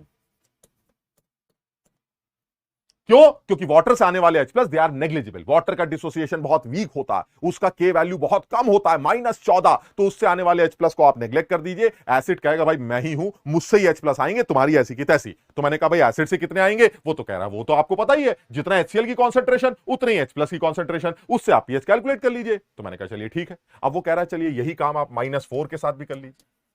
जब आप -4 HCl लेके आए तो मैंने कहा भाई इस बार भी दिमाग मत लगाओ, पानी को नेग्लेक्ट मारो ऐसी की तैसी, और आप इसका आंसर 4 लिख दीजिए, पानी को छोड़ दीजिए, छोड़िए बात। मैंने कहा चलिए ठीक है, बात तो सही है, -4 के रेस्पेक्ट में -7 की क्या ही औकात है, आप हटा दीजिए उसको, ठीक। अब उसने कहा कि भाई एक काम करिए, 10⁻⁻6 मोलर ले आइए। तो मैंने कहा भाई एक काम करते हैं, इस बार भी जैसे अब तक बेमानी चली है वैसे यहां भी 10⁻6 लिख के 6 लिख देंगे, और पानी को नेग्लेक्ट मत करिए। अब बस मुझे यहां पर आते ही एक डाउट नजर आने लगा। अब मुझे सबसे पहला एक डाउट आया। डाउट क्या है सर? डाउट यह है कि चलिए ठीक है, 100 रुपए में 1 रुपए जोड़ेंगे तो 100 ही लिख दीजिए, हम आपकी बात मान लेते हैं। 1000 रुपए में 1 रुपए जोड़ेंगे तो उसको 1000 ही मान लीजिए, हम ये भी मान लेते हैं। लाख रुपए में 1 रुपए जोड़ेंगे तो भी उसको लाख मान लीजिए, ये बात समझ में आती है। यानी लाख में 1 जोड़ना लाख आ जाएगा, 10,000 में 1 जोड़ना 10,000 आ जाएगा, 1,000 में 1 जोड़ना 1,000 आ जाएगा। चलिए 100 में 1 जोड़ना, चलिए ये भी मान लेते हैं 100 आ जाएगा। लेकिन सर 10 में 1 जोड़ना, ये क्या बदतमीजी है? आप 10 में 1 जोड़ेंगे तो 10 क्यों लिख रहे हैं? अरे यार 1 with respect to 10 is significant. आप 1 को 10 के रेस्पेक्ट में कैसे नेग्लेक्ट कर रहे हैं सर? ये तो गलत कर रहे हैं। मेरे कहने का मतलब ये हुआ कि आप इससे पहले पानी की इसलिए नहीं सुनते थे क्योंकि एसिड से आने वाले -4 और पानी से आने वाले -7 हुआ करते थे, और वो -7 इतने कम होते थे -4 के रेस्पेक्ट में। समझ रहे हो? -4 और -7 का रिलेशन 1000 गुने का अंतर है। 1000 गुने के अंतर में हमने कहा ऐसी तैसी तुम्हारी, हटो यहां से। वो कह रहा सर मैं आपकी यहां तक बात समझ गया, मैं मानता हूं, मैं -5 के केस में भी मान लूंगा क्योंकि -5 और -7 का रिलेशन 100 और 1 का रिलेशन होगा, मान लेता हूं। लेकिन सर ये -6, ये कोई इतना ज्यादा थोड़ी ना है कि आप पानी से आने वाले -7 को नेग्लेक्ट कर दें। सर ये क्या बदतमीजी कर रहे हैं आप? पानी से आने वाले H+ की बात आपको सुननी चाहिए और आपको पानी से आने वाले H+ को भी ऐड करना चाहिए ताकि आप सोल्यूशन की कायदे से pH निकाल सके। मैंने कहा तुम्हारी ये लॉजिक तो मुझे समझ में आती है कि -6 and -7 they are just like 10 and 1। -6 and -7 the difference is what? 10 का रेशो है। इसका मतलब ये हुआ कि 10 और 1 ये कंपेरेबल। आप -6 और -7 में -7 को नेग्लेक्ट नहीं कर सकते, तो फिर उस केस में आपने आंसर 6 लिखा है और मैं तुम्हें बता रहा हूं ये आंसर मैंने सही लिखा, ये गलत नहीं लिखा है मैंने, ये भी आंसर सही लिखा। लेकिन मुझे ये बात समझ में नहीं आ रही है कि आपने वाटर को कैसे नेग्लेक्ट कर दिया। सर -7 हम दे देंगे, ऊपर से आप टपका दीजिएगा -6। अरे भाई -6 और -7 दे आर कंपेरेबल। आप पानी को कैसे अलग अलग कर रहे हैं? जैसे आपने ऊपर अलग कर दिया वो तो मुझे समझ में आता है, यहां कैसे अलग कर दिया? -6 को आप अलग नहीं कर सकते। अब क्या करें? हाँ, जो बच्चा करुणेश कह रहा है कि sir 100 with respect to 1, 101 1 is also considerable. हाँ, तुम्हारी ये बात भी मान लेता हूं, लेकिन जब मैं अभी एक लॉजिक दूंगा तो तुम्हें समझ में आएगा कि एक्चुअली नेग्लेक्ट में कर किसको रहा था। अभी तुम्हें समझ में आएगा, जरा 1 सेकंड के लिए रुक जाओ। वो ये कह रहा है कि सर देखिए ऐसा है, आप अब इस आयनिक इक्विलिब्रियम के उस पोर्शन में एंटर करने जा रहे हैं जो पूरे आयनिक इक्विलिब्रियम में आपको नजर आएगा, and that is common ion effect. मैंने कहा ये क्या बला है यार, कॉमन आयन इफेक्ट? कह रहा कुछ नहीं सर, ली चैटली प्रिंसिपल पढ़ा है। हमने कहा पढ़ा। कह रहा बस वही लग रहा है। वो कैसे लग रहा है? आप जरा ध्यान से देखिए। आप ये समझ रहे हैं कि पानी अंदर पड़ा है? हाँ पड़ा है। 25 डिग्री सेंटीग्रेड पर पानी से आने वाले H+ -7 होने चाहिए। हाँ सर, 10 की पावर -7 होने चाहिए। ठीक, अब जरा ऊपर से HCl को नीचे गिराइए आप। क्या होगा? जब सर HCl नीचे गिरेगा तो ये HCl नीचे गिरते ही 100% डिसोसिएट करने लगेगा,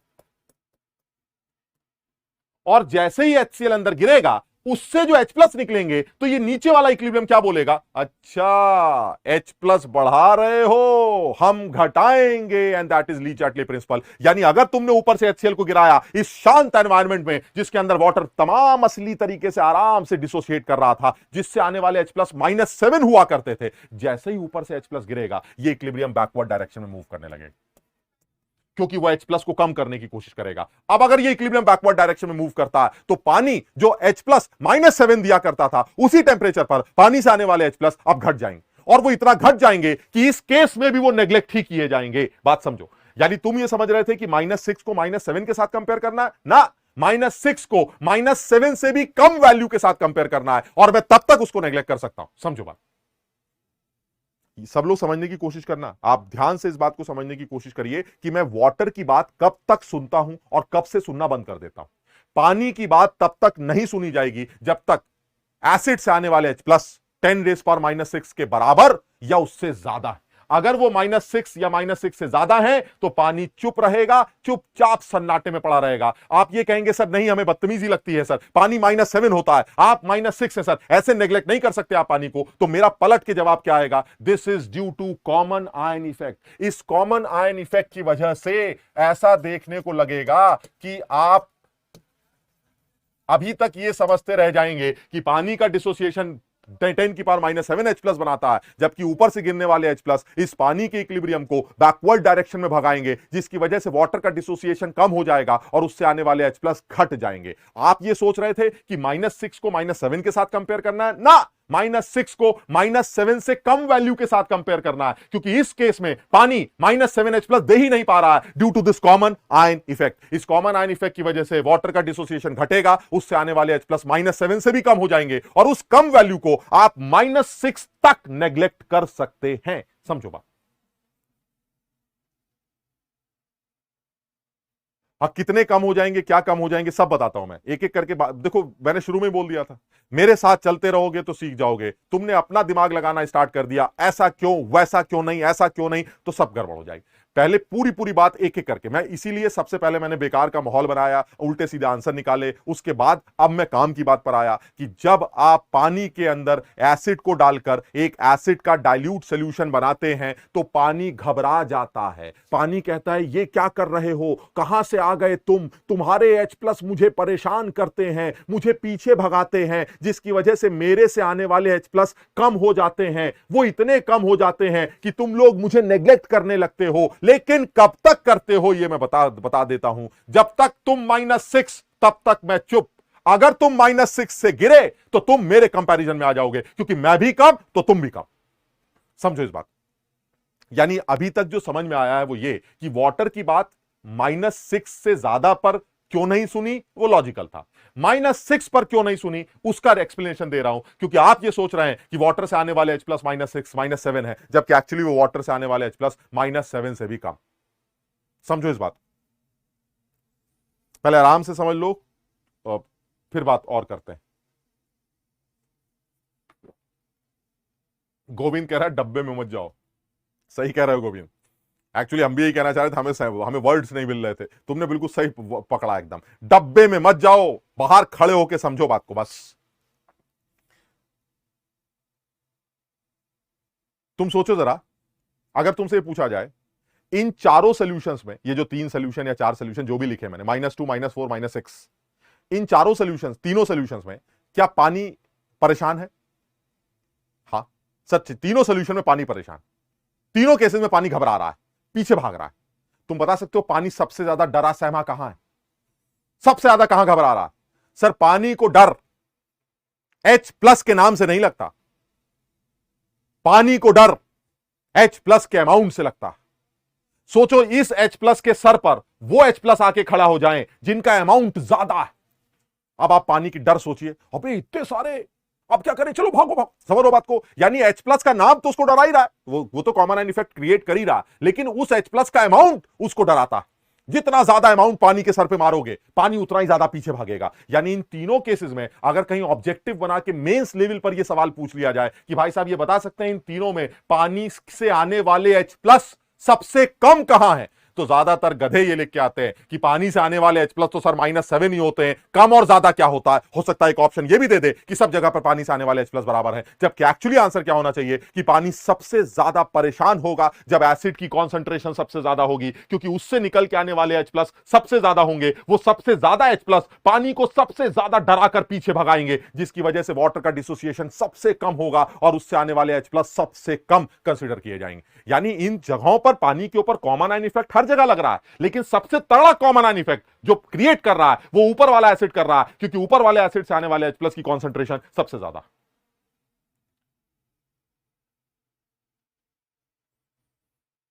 सब लोग समझने की कोशिश करना भाई। हाँ, ये हो सकता है कि ऊपर से एसिड गिरे और पानी के आओ आओ आओ। अब तो तुम भी ढीले लगते हो, घबराहट तो हो रही है, लेकिन तुम्हें देख के डर नहीं लग रहा है, क्योंकि तुम्हारे H+ काफी कम लगते हैं, तुम्हारा अमाउंट कम लगता है। अब मैं नहीं डरूंगा, तुम्हें मेरी बात सुननी पड़ेगी। वो कौन सा केस बनेगा, हम उसके बारे में बात करने जा रहे हैं। यानी अब तक तुम्हें सिर्फ यह बताया गया है कि पानी पिक्चर में क्यों नहीं था, क्योंकि पानी से आने वाले H+ हैं, आप उसको कंसीडर क्यों नहीं कर रहे हैं? रीजन, पानी से आने वाले H+ तो वैसे ही कम होते हैं। दूसरा, घबराहट के बारे वो वैसे ही बर्बाद हो जाता है। हम कहते हैं ऐसी तैसी तुम्हारी, तुम चुप रहो, जो भी डिसाइड करेंगे वो हम डिसाइड करेंगे, हमारे ही H+ पीएच डिसाइड करेंगे, तुम्हारे H+ बेकार, बाहर निकलो। लेकिन ऐसा भी तो हो सकता है कि एसिड से आने वाले H+ कहे अरे यार हम भी बर्बाद, तुम भी बर्बाद, दो बर्बाद लोग मिलके कुछ कर लेते हैं, क्योंकि ऐसा कहना तो ठीक नहीं है कि तुम ज्यादा बर्बाद हम कम बर्बाद। जब दोनों ही फर्जी लोग हैं तो उस केस में आपको पानी की बात सुननी पड़ सकती है, और उसके बारे में बात करने जा रहे हैं। यहां तक सबके समझ में आ गया? जो अभी तक बात हुई है जिसमें पानी की सिर्फ इतनी बात समझ में आई है कि पानी परेशान क्यों है, कॉमन आयन इफेक्ट की वजह से, क्योंकि वो जो एक डाउट आता है वो हर बच्चे को आता है कि सर -6 और -7 कंपेरेबल होता है, आपने कैसे हटा दिया? तो आप उसका सीधा जवाब लिखिएगा, this is due to common ion effect. Because of this common ion effect water का डिसोसिएशन कम हो गया है, और पानी से आने वाले H+ जो आप 10⁻⁷ समझा करते थे अकेले, आज वो इस सिस्टम में -7 से कम हो चुके हैं। इसलिए मैं -7 से कम वाली वैल्यू को -6 के रेस्पेक्ट में नेग्लेक्ट कर दूंगा, यानी till this value water is गायब। यानी इफ, या आप मेंशन कर लीजिए अलग से नोट करके कि इफ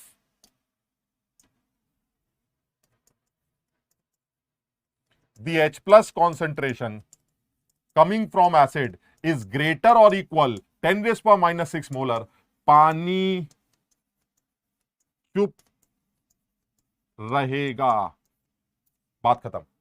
मुझे पानी से मतलब ही नहीं। अगर एसिड से आने वाले H+ -6 या -6 से बड़े तो पानी से कोई मतलब ही नहीं मुझे। हां, अगर वो -6 से कम हो गया तो पानी बोलेगा। समझो बात। सौम्या कह रही है नहीं आया समझ में, बाकी लोग कह रहे हैं हमें समझ में आ गया। लेकिन सौम्या, और समझ में आएगा बेटा अगर तुम मेरी बातों को थोड़ा सा समझ के याद भी रखती जाओगी। मैंने बहुत सीधी सी बात बोली है कि आप एसिड से आने वाले H+ को पकड़िए। अगर आपको लगता है कि वो एसिड से आने वाले H+ -6 या -6 से बड़े हैं तो आप पानी को अलग कर दीजिए। पानी से मुझे कोई मतलब ही नहीं, क्योंकि वो काफी कम है, हटा दीजिए।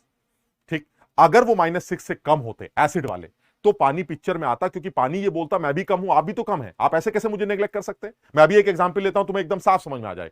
ठीक, आगे बढ़ते हैं।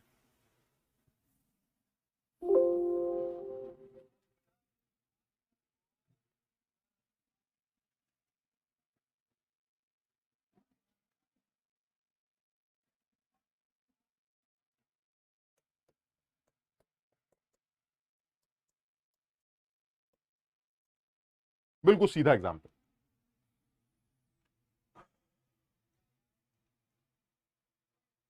10⁻⁻² के केस में वाटर का डिसोसिएशन बहुत कम हो जाएगा बेटा, क्योंकि 10⁻² मोलर HCl का मतलब है आपने बहुत सारे HCl के H+ गिराए।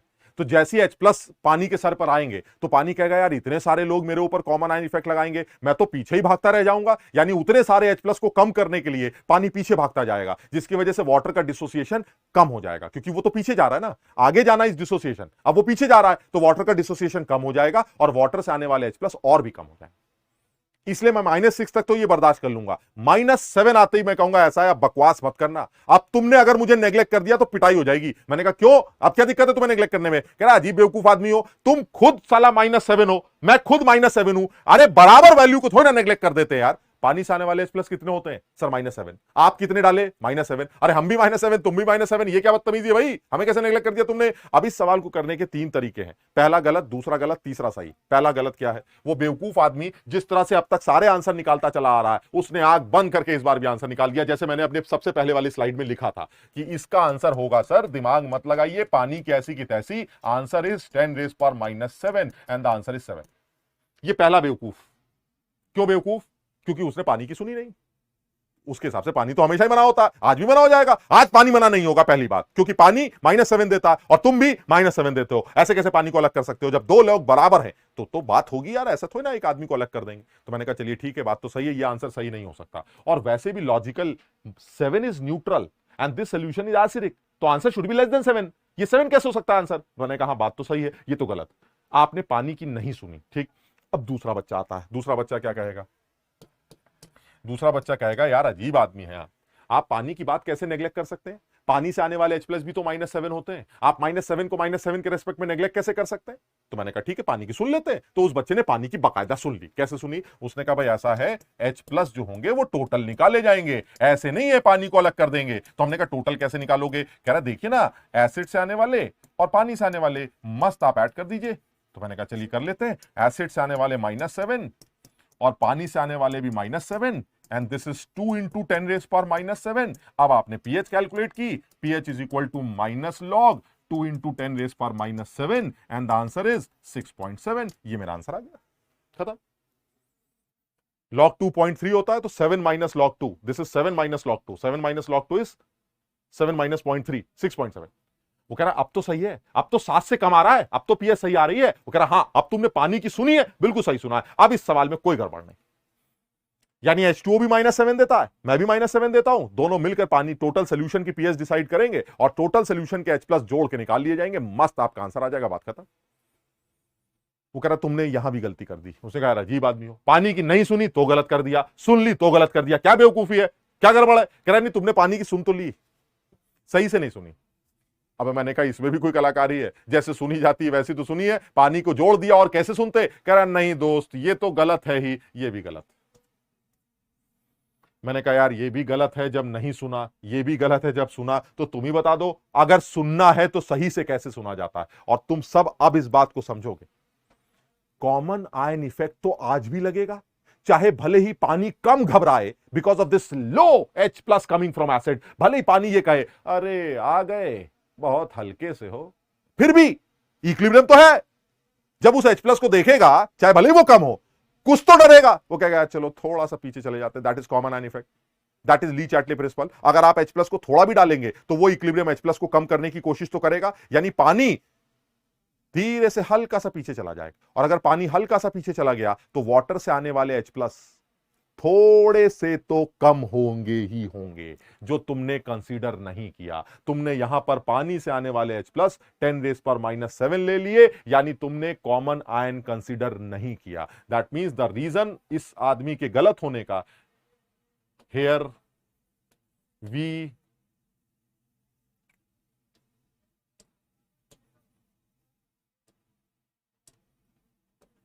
have not considered common ion effect on water। ये रीजन है इसके गलत होने का। शाबाश, कुछ बच्चे बता रहे हैं कि हाँ सर इसमें कुछ आपने कॉमन आयन इफेक्ट को कंसीडर नहीं किया, क्योंकि अभी आपने बताया था कि जब H+ ऊपर से गिरेंगे तो पानी पीछे भागेगा, पानी पीछे भागेगा तो भले ही कम भागे लेकिन पानी से आने वाले H+ वो थोड़े से घट जाएंगे। हमने कहा यार अब तो बड़ी मुसीबत लग रही है, अगर वो घट जाएंगे तो सॉल्व कैसे करोगे, कितने घट जाएंगे, कितने निकल के आएंगे, ये सब कैसे निकालोगे? कह रहा यही तो बताना है, यही तो ये टॉपिक है जिसके बारे में इतना लंबा डिस्कशन हुआ कि जब पानी की सुनी जाती है तो सुनी कैसे जाती। यानी अब इस बात का ध्यान रखेंगे, जब वाटर की सुनी जाएगी तो कैसे सुनी जाएगी। अब मैं उस बात पे आता हूं, अगर वाटर की सुननी है तो सुनने का सही तरीका जो है वो ये निकल के आएगा।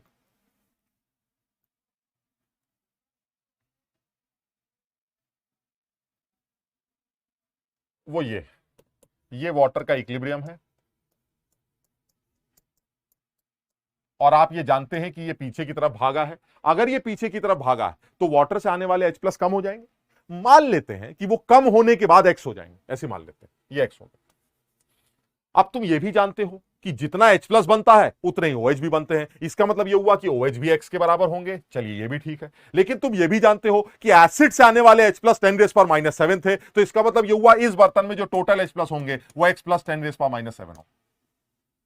समझो, यानी एक चीज क्लियर है सर, क्योंकि टेम्परेचर चेंज नहीं हो रहा है तो KW आज भी 10⁻⁻14 होगा, और ये वैल्यू आज भी H+ और OH- के मल्टीप्लीकेशन के बराबर होगी। और आज ये H+ टोटल X + 10⁻⁻7 है, जिसमें X की वैल्यू वाटर से आने वाले H+ है और 10⁻⁻7 एसिड से आने वाले H+ है, इनटू X। सर साफ समझ में आता है, ये एक क्वाड्रेटिक है और इस क्वाड्रेटिक को सॉल्व करके X की वैल्यू निकाली जा सकती है। सर पंडित को बुला लेंगे, पंडित बद्रीनाथ धराचार्य, पता नहीं कौन सा फॉर्मूला होता है, उस पंडित को बुलाकर ये सॉल्व करवाएंगे और X की वैल्यू निकलवाएंगे। और what is X? X is H+ coming from water in presence of this common ion effect. और जैसे ही X की वैल्यू मिलेगी अब आपको टोटल H+ मिल जाएंगे। Now total H+ will be equal to H+ coming from acid plus H+ coming from water considering common ion effect, and this will be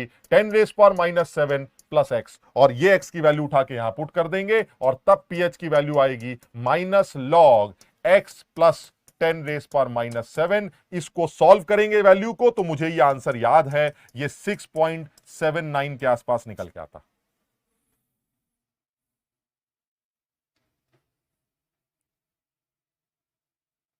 हाँ वही श्रीधराचार्य फॉर्मूला यार, ओहो, होता तो पंडित ही है।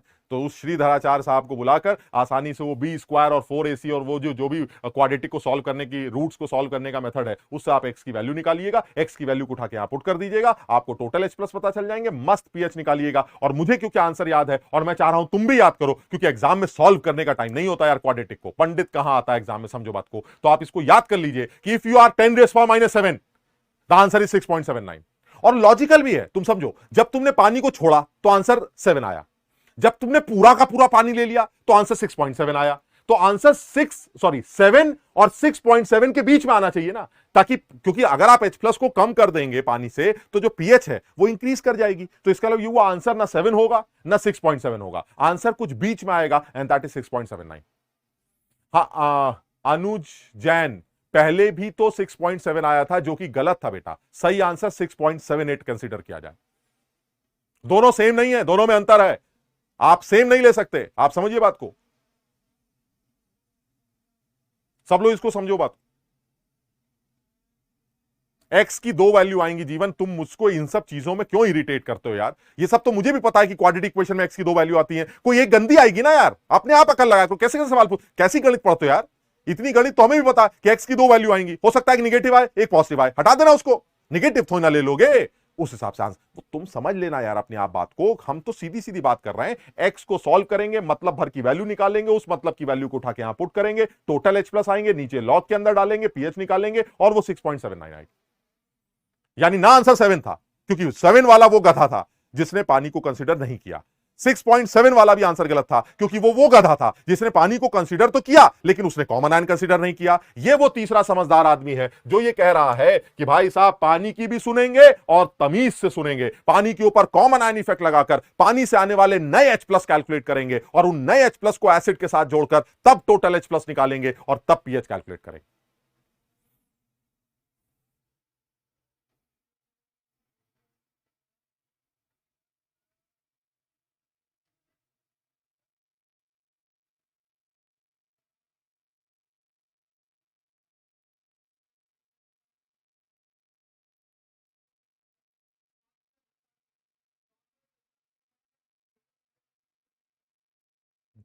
दीपांशु कह रहा है हेलमेट पहन के बैठे हैं लोग। दीपांशु कभी तुम्हारा भी नंबर लगेगा, बेकार की बातें मत करो। दृष्टि कह रही है हाँ भाई समझ में आ गया। ऋषि कह रहा अजीब लल्लू आदमी हो यार। आ, हाँ चंदन, आयनिक समझ में आएगा बेटा, आयनिक समझ में आएगा, तुम खुद ही देख लो कि तुम थोड़ा सा अगर अपने आप मेहनत कर लो हल्की फुल्की तो आयनिक में ऐसा कुछ नहीं है, बस इक्विलिब्रियम की कहानी तो है ही इसके अंदर, लेकिन वो भी ऐसी कोई टेक्निकल नहीं है यार, बहुत ज्यादा सीधी सीधी सी बात है। एक्स प्लस 10⁻⁻, पुष्पा कह रहे हैं समझ में नहीं आया। अरे भाई क्यों नहीं समझ में आया? आपने ये कहा कि 10⁻⁷ एसिड से आएंगे और पानी से जो आएंगे वो थोड़े से कम हो जाएंगे, वो कम वैल्यू एक्स है, ये देखिए वो कम वैल्यू मैंने एक्स मान ली, यानी पानी से आने वाले H प्लस एक्स तो OH भी एक्स होंगे, क्योंकि पानी जितना H प्लस बनाता है उतना ही OH बनाएगा। अच्छा, टोटल H प्लस बर्तन में कितने होंगे सर? X plus 10⁻⁷। ऐसा थोड़ी ना कि पानी वाले यहां पड़े होंगे एसिड वाले वहां पड़े होंगे, अरे भाई जो टोटल H प्लस होंगे वो एक्स प्लस 10⁻⁷ होंगे और ये वैल्यू हमेशा फिक्स होगी -14। तो this into this is equal to -14, this time H plus is x plus 10⁻⁷ and OH will be x. So this is a quadratic, इस क्वाड्रेटिक को सॉल्व करके एक्स आएगा, एक्स वो वैल्यू है, यहां पर लिख भी देना, x is concentration of H plus coming from पानी considering common ion effect।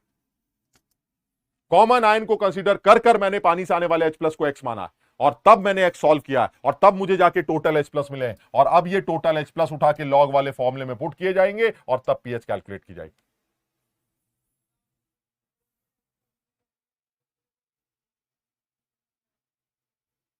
नहीं सूर्या, एनसीईआरटी को देखने में कोई बुराई नहीं है बेटा, समझा करो, एनसीईआरटी देखने में तुम्हें क्या लगता है सालों निकल जाएंगे? अरे 1 घंटा बैठे अपना एनसीईआरटी के चैप्टर पढ़ा फेंक दिया खत्म। ये सब तो करना चाहिए ना हमें, मतलब कम से कम एक कॉन्फिडेंस तो आएगा कि भाई एक लेवल तो तैयार करके चल रहे हैं। अमल, कॉमन आयन इफेक्ट अभी और भी आएगा बार बार, तो समझो बात को, कॉमन आयन इफेक्ट तो ली चैटली प्रिंसिपल है यार।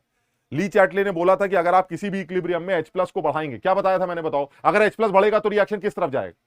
प्रोडक्ट को बढ़ाने से रिएक्शन किस तरफ जाता है सर? बैकवर्ड जाए, खत्म हो गया, वही तो कॉमन आयन। तो जब आप ऊपर से H प्लस डालेंगे तो H प्लस बढ़ जाएंगे, H प्लस बढ़ जाएंगे तो रिएक्शन H प्लस को कम करेगा। कम कैसे करेगा? जब वो पीछे भागेगा। यानी जब ये पानी पीछे भागेगा तो पानी से आने वाले H प्लस तो कम रह जाएंगे ना। वो कम वैल्यू X मान ली मैंने और उस X को सॉल्व कर लिया। पहले तुमने X को 10⁻⁻7 ले लिया, वो गलत किया तुमने कॉमन आयन इफेक्ट कंसीडर ही नहीं किया। तो कॉमन आयन की वजह से वाटर से आने वाले H प्लस को कम मान लिया गया, उसको क्वाड्रेटिक के अंदर सॉल्व किया गया और तब जाके पीएच कैलकुलेट की गई।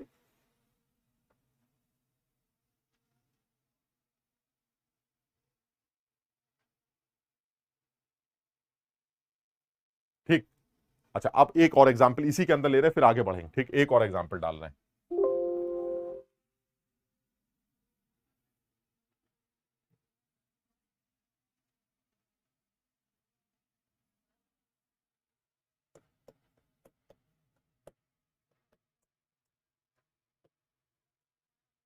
(10⁻⁸ मोलर HCl।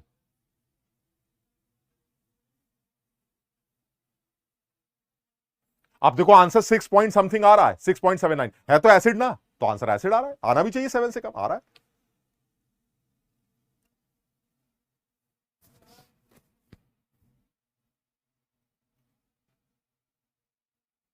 ठीक, अब वो क्या कह रहा है? वो कह रहा है भाई 10⁻⁸ मोलर HCl होगा। तो मैंने कहा भाई क्या बेकार की बातें कर रहे हो, -8 ले लो तब भी कर लेंगे। क्या आज पानी बोलेगा?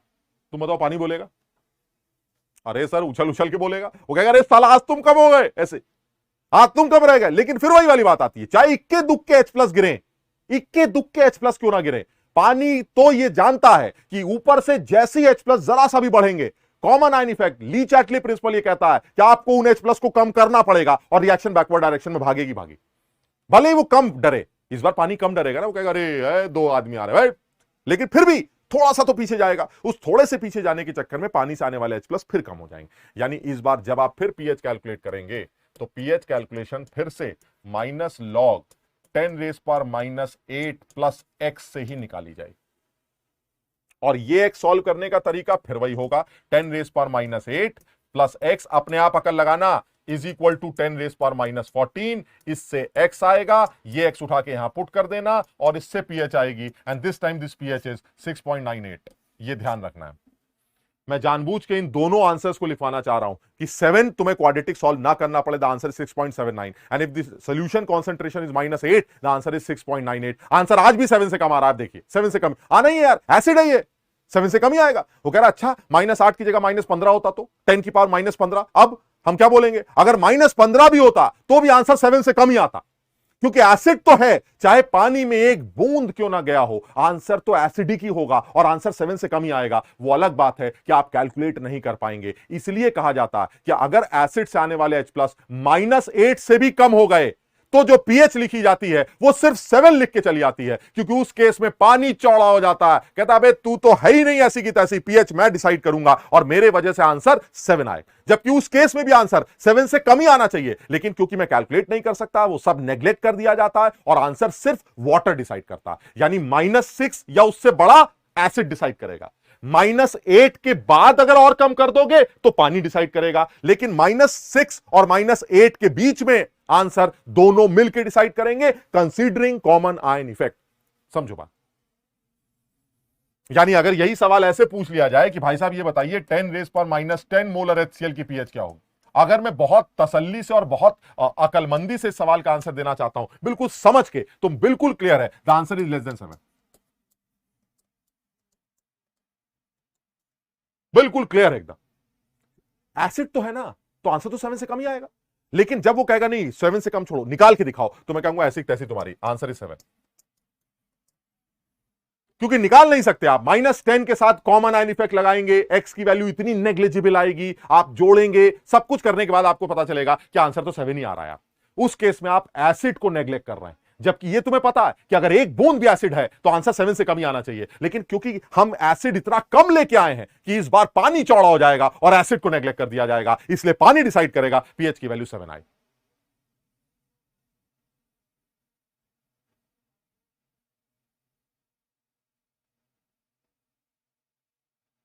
कुछ समझ में आई बात? इसी तरह से मान लो कहता है कि 10⁻⁻100 मोलर HCl, 10⁻100 मोलर HCl। अब क्या आंसर लिखेंगे? मैंने कहा ये लीजिए,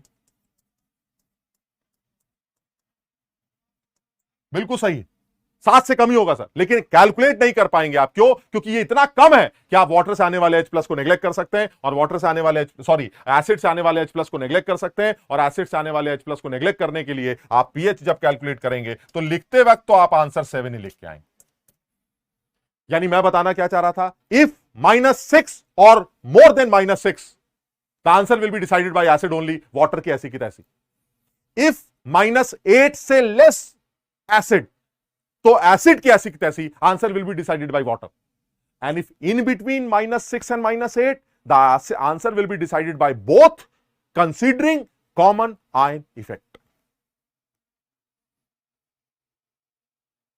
नहीं, वाटर का कॉन्सेंट्रेशन, अश्वनी कितनी गंदी सवाल पूछ रहे हो बेटा। Water is pure liquid, pure liquid की कॉन्सेंट्रेशन हमेशा कांस्टेंट होती है, और वाटर की कॉन्सेंट्रेशन 55.55 मोलर हमेशा होती है एट पर्टिकुलर टेम्परेचर। उसमें क्या सोच रहा है इसमें?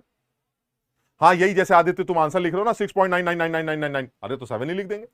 कोई कौन सा कैलकुलेटर ऐसा है जो इतनी गंदी कैलकुलेशन करके देगा? वो कहेगा भाई छोड़ो ना ऐसी तैसी, हटाओ -100 को, हटाओ -12 को, हटाओ -10 को, पानी को बुला लो, उसी से आंसर निकाल लेंगे। यानी एक केस में पानी चौड़ा है, एक केस में एसिड चौड़ा है, और बीच में दोनों लोग मिलकर डिसाइड करेंगे, और वो मिलकर डिसाइड करते वक्त भी ली चार्टले प्रिंसिपल जो कि कॉमन आयन इफेक्ट क्रिएट कर रहा है उसको जरूर कंसिडर करें।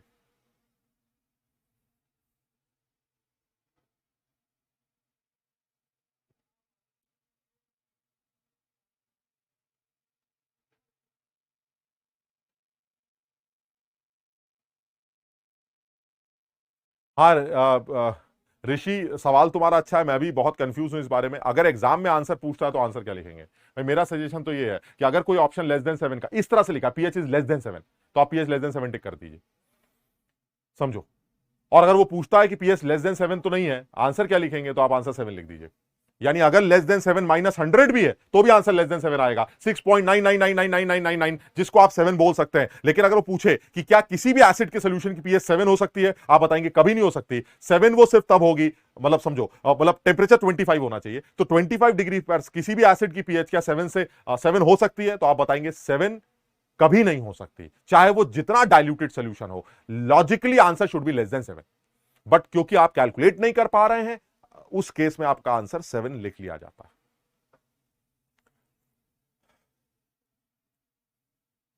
अश्वनी कह रहा है मेरा डुप्लीकेट मेरी बदनामी करा रहा है। अश्वनी, सब एक जैसे हो बे, कोई डुप्लीकेट वुप्लीकेट नहीं, सब एक जैसे।